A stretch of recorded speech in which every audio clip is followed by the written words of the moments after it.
Ndabizi ko twese tumaze kumenya neza icyo coronavirusi cyangwa se COVID-19 ari cyo.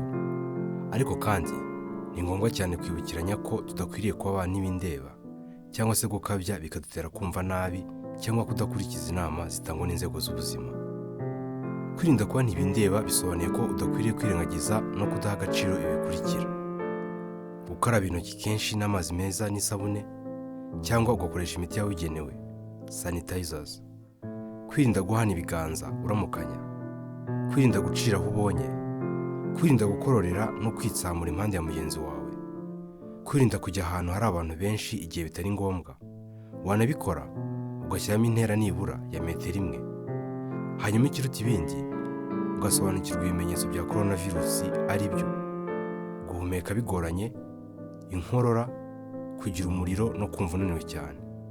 Mu gihe wumva ufite ibi bimenyetso, ni ibyangombwa kutihutira kujya kwa muganga, ahubwo ukwiriye kubahamagara bakakubwira icyo ugomba gukora. Kwirinda gukabya no gusakaza ibihuha ndabigereranya na youth nigeze kumva ari kubwira bagenzi be ko coronavirus bigoye ko ifata abirabura, kandi ko niyo bafashe bakarya tungurusumu nyinshi, bakota akazuba cyangwa se bakoga amazi ashyushye cyane ihita ikira. Kugeza kuri ubu nta muti, nta rukingo, nta n'ibiryo warya ngo bigukingire kwandura coronavirus. Ahubwo birasaba gukurikiza inama zitangwa n'inzego z'ubuzima mu kurushaho kwirinda no kurinda abandi.